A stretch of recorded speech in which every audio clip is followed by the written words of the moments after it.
Commit to Hashem. Welcome to the Rosh Hashanah Perspective.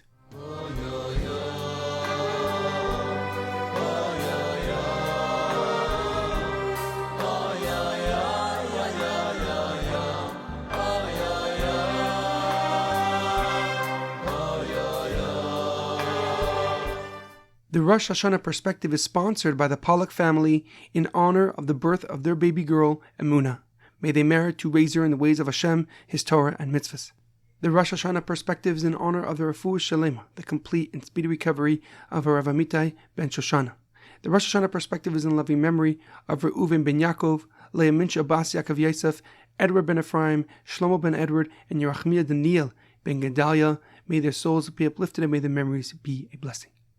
We are about to celebrate Rosh Hashanah, the beginning of the new year, on the day that God created the first human beings, Adam and Chava.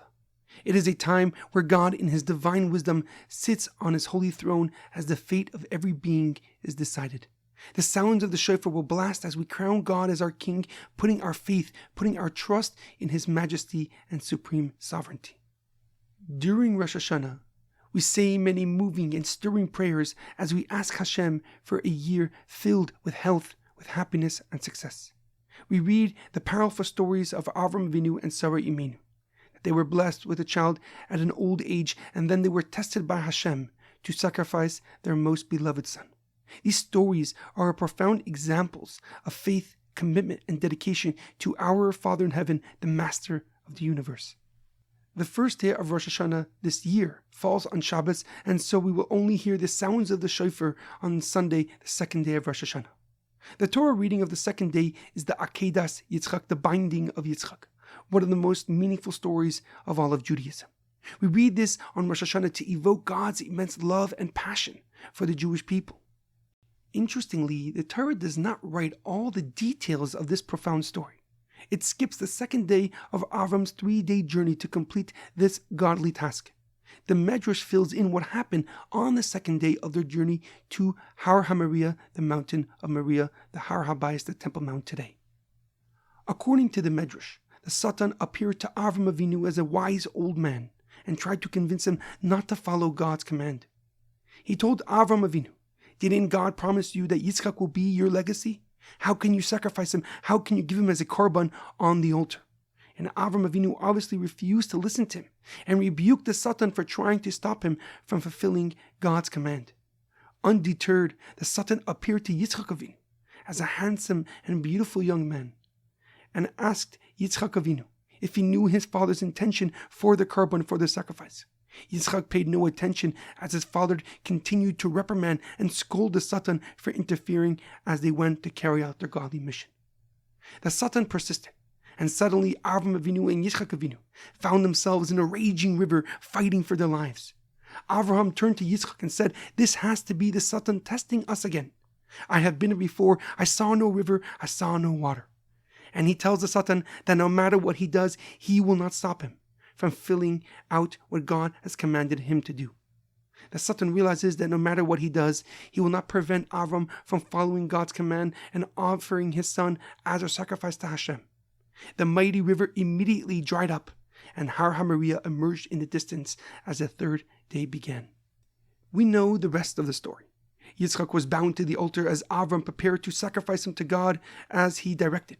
But an angel of Hashem turned to Avram and said this was all a test. He was not to offer his son as a sacrifice. Instead, he was to sacrifice a ram caught by its horns, hidden in the bushes from the days of creation. And Avram untied his son from the altar and brought this ram as an oila, as a burnt offering to Hashem. But a question comes to mind. How did Avram Avinu know that the angel telling him not to offer his son as a korban, as a sacrifice, was not the Satan himself? The Medrash details all the obstacles that the Satan created. Why did Avram listen to this malach, to this angel, and not mistake him for the Satan trying to stop him from following God's command? One of the many answers given is that when the angel called out to Avram Avinu and told him to offer this idol, this ram instead, Avram saw the ram struggling to break free. He saw the ram fighting the bush to release its horns and set it free once again. The ram wasn't presented on a platter for Avram to sacrifice. It was not easy or effortless for Avram to sacrifice it in Yitzchak's stead, and therefore Avram Avinu knew that this was a Malach Hashem and followed his directives not to sacrifice Yitzchak, not to sacrifice his most beloved son. The Alter Rebbe, the founder of the Hasidic movement, writes in Tanya the tremendous avodah, the tremendous work necessary to develop and maintain a connection to our Father in heaven, HaKadosh Baruch Hu. It is no easy feat. It requires commitment and dedication, and it demands sacrifice of our physical desires for a spiritual relationship with our Creator, with our Father in heaven. The Talmud in Eruvin recounts the story of the great and holy Tana, Rav Yeshua ben Chanina. Once while traveling, Rav Yeshua ben Chanina sees a young child and asks him for the straightest path to the nearest city. The young child replied, "This way is the short and long way, and this way is the long and short way." Rav Yeshua ben Chanina took the short, long way and reached the city very quickly, but found that it was blocked by gardens and orchard. So he backtracked and found the boy, and he says, "My son, did you not tell me that this way was the short way?" And the child responded, "Did I not tell you that this is also the long way?" The Alter Rebbe writes in Tanya that there is a short and long way in our everyday life and a long but short way in our everyday life. The short but long way appears to be quick and straightforward. It promises immediate results and might seem like the easy path. It's like a sprint where you rush to your destination, not paying attention to the details along the way. Conversely, there is the long but short way, a totally different approach that acknowledges the challenges and complexities we face every single day, but does not shy away from confronting and addressing the obstacles head-on, face-to-face. It requires humility, it requires honesty as we learn about ourselves and gain experience as we persevere to the finish line. The Alter Rebbe explains that a real connection to our Father in heaven, HaKadosh Baruch Hu, is only created and maintained by the long but short way. Our spiritual life demands commitment and dedication, a constant stream of effort and work with patience and space for God's plans. There are no shortcuts, no easy way other than embracing God, His Torah, and choosing life as Moshe Rabbeinu instructed us in last week's Torah portion. A genuine relationship with God requires humility, sincerity, and trust as we weave our way through the complexities that God places in our life.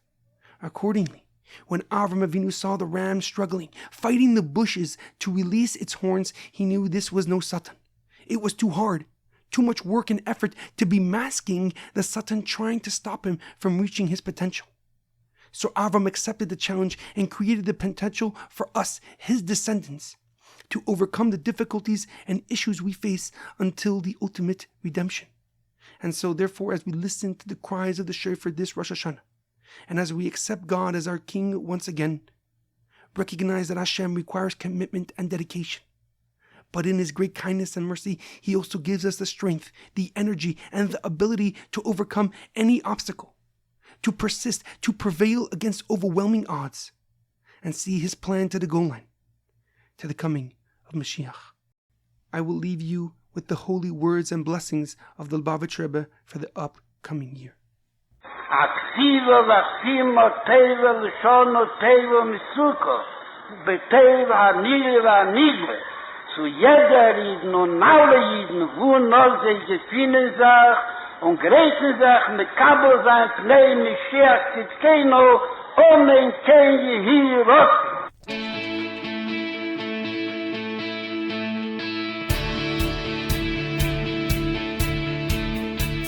Thank you for tuning in to the Parsha Perspective. Check out our website, theparshaperspective.com. Send thoughts and comments to theparshaperspective@gmail.com. Till next time, thanks for listening.